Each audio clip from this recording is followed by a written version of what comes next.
আমার ভাইরা, আমার বাবাজিরা, আমাদেরকে এই কোরআন পড়তে হবে। একটা হরফ পড়লে আমাদের আমলনামায় 10টা নেকি দিবে কে? কোন সময় আল্লাহ তাআলা বান্দার আমলটাকে আল্লাহ তাআলা ৭৯,০০০ গুণ আল্লাহ তাআলা বাড়ায় দেয়। কেমনে বাড়ায় দেয়, কেমনে বাড়ায় দেয়? ছোট্ট একটা ঘটনা বললে আপনারা শুনতে পারবেন। আল্লাহ রাসূল সাল্লাল্লাহু আলাইহি ওয়াসাল্লাম বৈশা সাহাবীদেরকে সূরাতুল ইখলাস পাঠ করাচ্ছেন। এমন সময় এক মুরব্বী, এক বুদ্ধি সাহাবী এই সূরাতুল ইখলাস শুইনা ওই সাহাবী স্লোগান দেওয়া শুরু করেছে, নি'মাল ইলাহুনা, আমার আল্লাহ জিন্দাবাদ, আমার আল্লাহ জিন্দাবাদ। আল্লাহ রাসূল বলেন, ও বুড়া বেটা, ও মুরব্বী, তুমি এত খুশি হইছো কেন? এবার ওই মুরব্বী বলে, ওগো আল্লাহর রাসূল, আমি খুশি হব না কেন? আমার আল্লাহ এমনই আল্লাহ, ন্যায় অল্প দেয় ঢাইলা। 3 বার সূরা ইখলাস পড়লে আল্লাহ 1 খতম কোরআন পড়ার সওয়াব দেয়। এই স্লোগানটা শুনে আল্লাহর রাসূলের এক প্রিয় সাহাবী, যার নাম হচ্ছে আব্দুর রহমান বিন আউফ, আব্দুর রহমান বিন আউফ বলে, ও মুরব্বী, আপনি তো ঈমান ভালোই বুঝছেন, ঈমান তো আপনি ভালোই বুঝছেন, নেন আমি আপনাকে একটা উট উপহার দিলাম। সুবহানাল্লাহ বলেন। এবার আব্দুর রহমান বিন আউফ একটা উট তাকে হাদিয়া দিয়েছে।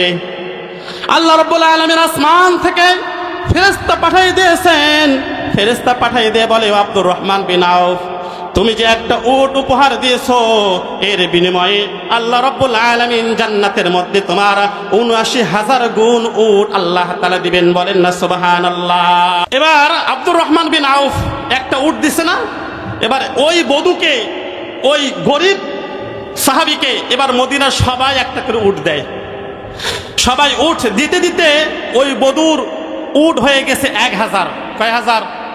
কথা বলেন না ভাইরা, কয় হাজার? ১,০০০ উট নিয়ে সে মদিনা থেকে যাইতেছে। যাওয়ার সময় আল্লাহ রাসূলের সঙ্গে সাক্ষাৎ হয়েছে।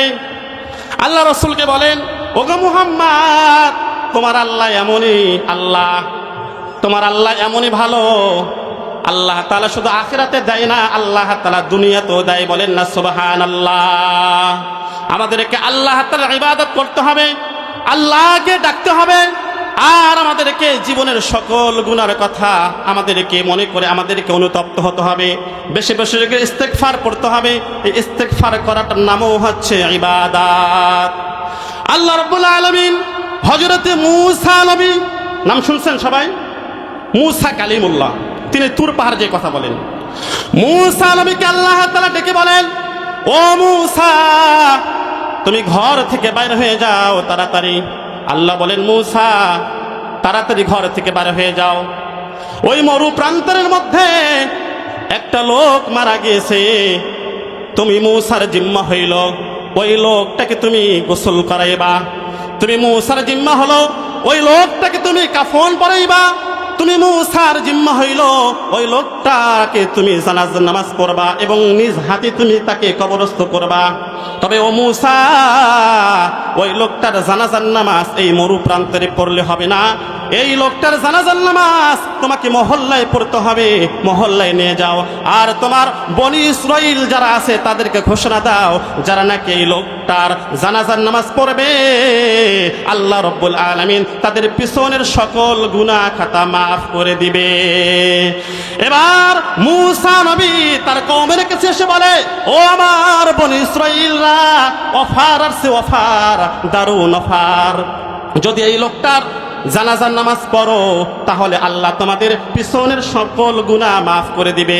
এই ঘোষণা শোনার পরে বনি ইসরাইলের সবাই ওই লোকটার জানাজার নামাজ পড়ার জন্য উপস্থিত হয়েছে। বনি ইসরাইল বললেন মূসাকে, ও মূসা,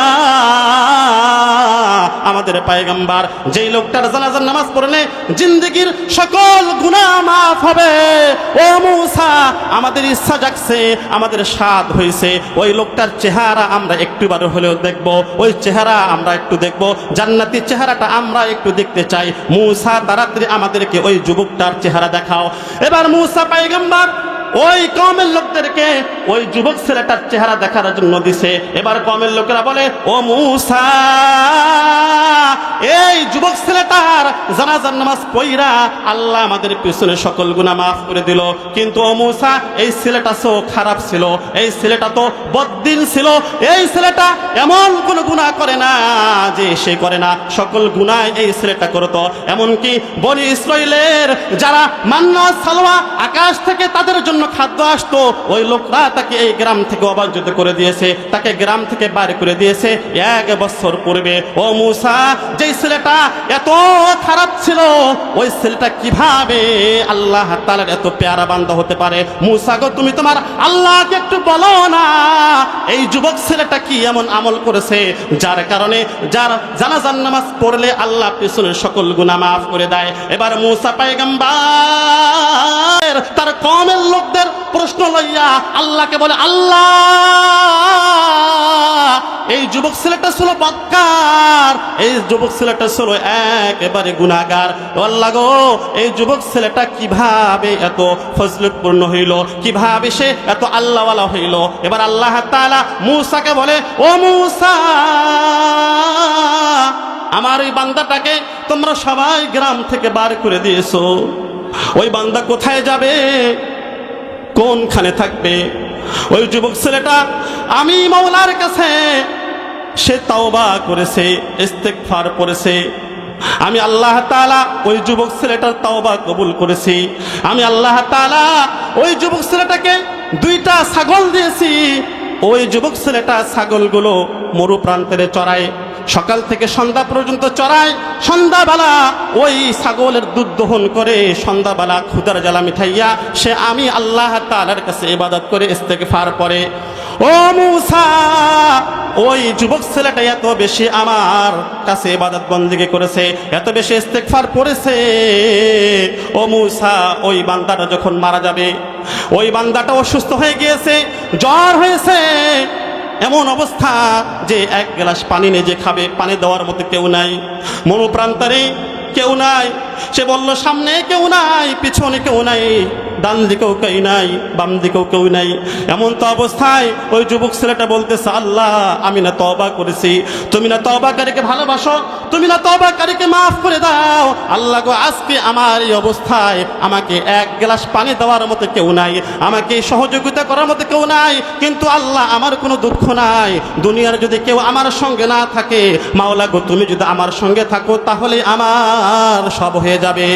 ও মূসা, ওই যুবক ছেলেটা মৃত্যুর আগে আগে এমন ভাবে তওবা করেছে, এত বেশি তওবা করেছে, তওবা করে সে নিজের জন্য ক্ষমা চেয়েছে, নিজের গুনাহের জন্য মাফ চেয়েছে, কিন্তু সে যদি নিজের জন্য না চেয়ে বনি ইসরাইলের সমস্ত লোকের জন্য মাফ চাইতো, আমি আল্লাহ তাআলা তার তওবার বিনিময়ে সবাইকে মাফ করে দিতাম, কিন্তু সে তো সবার জন্য গুনাহ মাফ চায় নাই, তার নিজের জন্য চাইছে। এজন্য আমি আল্লাহ তাআলা খুশি হয়ে তোমাকে ঘোষণা করে দিলাম, এই যুবক ছেলেটার যারা নামাজ জানাজার নামাজ আদায় করবে, আমি আল্লাহ তাআলা ঘোষণা দিয়ে দিলাম, আমি সবার পিছনের সকল গুনাহ খাতা মাফ করে দেব। বলেন না সুবহানাল্লাহ। আমাদেরকে বেশি বেশি করে ইস্তেগফার পাঠ করতে হবে, আর আল্লাহ তাআলার ইবাদত বন্দেগী করতে হবে। সামনে রমজান আসতেছে, রমজান আসার আগে আমাদেরকে ইস্তেগফার বেশি বেশি করে পাঠ করতে হবে। আর কি করতে হবে? মা বাবার খেদমত করতে হবে। মা বাবার খেদমত করলে আল্লাহ তাআলা আপনাকে আমাকে জান্নাত দান করবেন। ওয়া বিল ওয়ালিদাইনি ইহসানা, মা বাবার সঙ্গে ভালো ব্যবহার করতে হবে। মা বাবাকে গালি দেওয়া যাবে না, মা বাবাকে চোখ রাঙা যাবে না। ও যুবক ভাইরা, আজকে অধিকাংশ মারা আমাদের কাছে এসে বলে, হুজুর, আমার ছেলেটা আমাকে খাইতে দেয় না, আমার ছেলেটা আমার বউয়ের কথা শুনে, তার বউয়ের কথা শুনে আমাকে বাড়ি থেকে বার করে দেয়। এই কিছুদিন আগে বাবাজিরা আমার সঙ্গে এক মহিলা দেখা হয়েছিল, মহিলাটা আমাকে বলল, হুজুর একটু দাঁড়ান, আপনার সঙ্গে কথা আছে। মহিলা বলে, ও হুজুর, আমার মনের কথা কাকে বলবো, আমার 2টা সন্তান, কিন্তু একটা সন্তানও আমাকে খাইতে দেয় না। আমি যদি 3 দিন না খেয়ে থাকি, কেউ আমার খবর নেয় না। আমি এমন হতভাগা, আমি সন্তানকে কিভাবে আমি বুঝাবো? ও হুজুর, আপনি একটু আমাকে আমার জন্য দোয়া করেন, আমার সন্তানের জন্য দোয়া করেন। আমি বললাম ওই বেচারিকে, ওই মাকে বললাম, মা আপনি সবর করেন, আর খবরদার খবরদার আপনার ছেলের জন্য আপনি বদদোয়া করবেন না। কেননা আপনি যদি বদদোয়া করেন, আল্লাহ যদি কবুল করে, আপনার ছেলে দুনিয়াতেও ধ্বংস হবে, আখিরাতেও ধ্বংস হবে।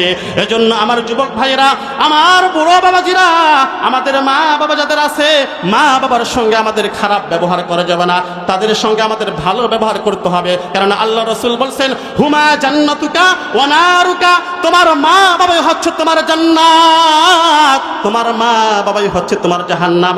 আল্লাহ রাসূলের এক সাহাবী এসে আল্লাহ রাসূলকে বলেন, ইয়া রাসূলুল্লাহ, ইয়া হাবিবাল্লাহ, আমার মাকে আমি মাথায় করে নিয়ে হজ আদায় করছি, ওগো আল্লাহ রাসূল, আমি কি আমার মার হক আদায় করতে পারছি কি পারি না? এবার আল্লাহ রাসূল কি বলে, ও সাহাবী, তোমার মাকে যদি তুমি কাঁধে করে নিয়ে, মাথার মধ্যে করে নিয়ে 112 হজ আদায় করো, জীবন যতদিন আছে ততদিন যদি তুমি হজ আদায় করো, ততদিন পর্যন্ত তখনও তোমার মার হক আদায় করা শেষ করতে পারবে না। এজন্য আমাদের মা বাবার খেদমত করতে হবে, মা বাবার কথা শুনতে হবে। কিন্তু আজকে দুঃখের সহিত বলতে হয়, আজকে আমরা সেই মার কথা শুনি না, আজকে আমরা কথা শুনি বউয়ের কথা। কার কথা শুনি? বউয়ের কথায় মা বাবাকে আমরা ভাত দিই না, তাদেরকে গালিগালাজ করি। এটা হচ্ছে ডিজিটাল মুসলমান। এজন্য আমি যখন সময় পাই, যুবক ছেলেদেরকে আমি একটা সঙ্গীত শুনাই দিই। সঙ্গীতটা বলবো আপনাদের, বলবো আমরা হচ্ছে ডিজিটাল মুসলমান। কলিযুগের পোলা পান, বাপেরে কয় বিড়ি আন, মারে কয় কুঠনি বুড়ি, বউরে কয় সোনার চান। কথা বলেন, কথা বলেন। কলিযুগের পোলা পান, বাপেরে কয় বিড়ি আন, মারে কয় কুঠনি বুড়ি, বউরে কয় সোনার চান। আল্লাহ রক্ষা করো দেশের মান, আমরা হইলাম ডিস্কো মুসলমান। আল্লাহ রক্ষা করো দেশের মান, আমরা হইলাম ডিস্কো মুসলমান। শ্বশুর আইলে দেয় রে গোস্ত, বাপটারে দেয় ডাইল, বউটারে ভাই আদর কইরা মাটারে দেয় গাইল। শ্বশুর আইলে দেয় রে গোস্ত, বাপটারে দেয় ডাইল, বউটারে ভাই আদর কইরা মাটারে দেয় গাইল। আল্লাহ রক্ষা করো দেশের মান, আমরা হইলাম ডিস্কো মুসলমান। কথা বলেন, কথা বলেন। আল্লাহ রক্ষা করো দেশের মান, আমরা হইলাম ডিস্কো মুসলমান। ছেলে ঘুমায় লেপ্ত শোবে, বাপটারে দেয় খাতা, বউটারে ভাই আদর কইরা মাটারে দেয় ব্যথা। ছেলে ঘুমায় লেপ্ত শোবে, বাপটারে দেয় খাতা, বউটারে ভাই আদর কইরা মাটারে দেয় ব্যথা। আল্লাহ রক্ষা করো দেশের মান, আমরা হইলাম ডিস্কো মুসলমান। বলেন সবাই, আল্লাহ রক্ষা করো দেশের মান, আমরা হইলাম ডিস্কো মুসলমান। ঠিক আছে, ঠিক আছে। আজকে আমাদের সমাজের অধিকাংশ যুবক ভাইরা মা বাবার কথা শোনেন, তাদেরকে গালি দেয়, তাদেরকে চোখ রাঙ্গায়। এরকম অবস্থা কেন হইল ভাই? আজ থেকে পিছনের দিকে তাকাই দেখেন, আমার যুবক ছেলেরা কতই না ভালো ছিল, মা বাবার কত খেদমত করতুম। আজকে এই অবস্থা কেন হইল জানেন? আজকে অবস্থা হয়েছে, এর কারণ হচ্ছে আজকে প্রত্যেকটা ছেলের হাতে হাতে অ্যান্ড্রয়েড ফোন। কি ফোন বলেন তো? এই অ্যান্ড্রয়েড ফোনের মধ্যে তারা বিভিন্ন কিশোর কিশোরীর বিভিন্ন সিনেমা দেখে, বিভিন্ন নাটক দেখে আজকে তারা ওই সমস্ত গুনাহটা তারা এই সমাজের মধ্যেও করতেছে। আজকে কিশোর গ্যাং বার হয়েছে। এই কিশোর গ্যাং কোথা থেকে তৈরি হইল? তারা আজকে মোবাইলের মধ্যে যে জিনিসগুলো দেখে, নাটক সিনেমাগুলো দেখে, এইগুলো দেখে দেখে আজকে গ্রামগঞ্জেও কিশোর গ্যাং তৈরি হয়েছে। কথা বলেন ঠিক না ঠিক? এই জন্য আপনার ছেলেকে, আপনার সন্তানকে মোবাইল থেকে দূরে রাখবেন। আপনার সন্তান যদি ভালো সন্তান বানাতে চান, মানুষ বানাতে চান, তাহলে মোবাইল থেকে দূরে রাখবেন, মোবাইল দিবেন না, খবরদার। সম্মানিত ভাইরা আমার বন্ধুগণ, আমার সময় দিয়েছে 9:40 পর্যন্ত ইনশাল্লাহ এখনো সময় আছে, আমি 40-এর মধ্যে ইনশাল্লাহ শেষ করে দেব। তাহলে আমাদেরকে আল্লাহ তাআলার ইবাদত করতে হবে আর মার সেবা করতে হবে। কি করতে হবে? সেবা করতে হবে। ওয়াকাদা রাব্বুকা আল্লা তা'বুদু ইল্লা ইয়াহু ওয়া বিল ওয়ালিদাইনি ইহসানা। মা বাবার সঙ্গে আমাদের ভালো ব্যবহার করতে হবে। মা বাবার সঙ্গে আমাদের খারাপ ব্যবহার করা যাবে না। আল্লাহ রসুলের এক সাহাবী, নাম হচ্ছে ওয়াস করণী, আল্লাহ রসুলকে চিঠি দিয়েছে, ওকে আল্লাহ রসুল, আমার মন চায় আপনার সঙ্গে দেখা করতে, আপনার মদিনা শহরে যাইতে, যে মদিনা শহরে শান্তি প্রবাহিত হইতেছে। ওগো আল্লাহ রসুল, আমি কেমনে যাব? আমার মা একটা ঘরে আছে, একটা বুড়ি মা, ওই বুড়ি মাটা অসুস্থ, চলতে পারে না, খাইতে পারে না। ওগো আল্লাহ রসুল, এমন তো অবস্থায় আমি কি করব?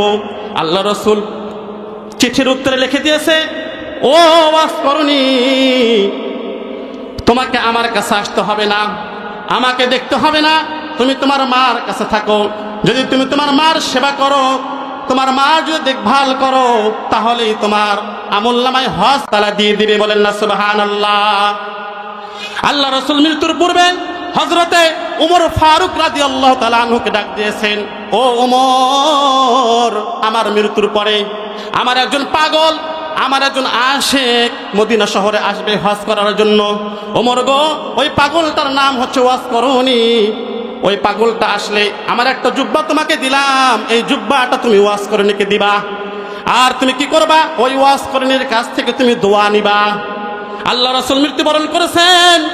হযরত ওমর ফারুক রাদিয়াল্লাহু তাআলা আনহুর শাসন আমলে যারা হজ করতে আসে, ওমর ফারুক সমস্ত হাজীদেরকে দাঁড় করে দেয়, বলে, ও ইয়ামিন থেকে কারা কারা হজ করতে আসছো?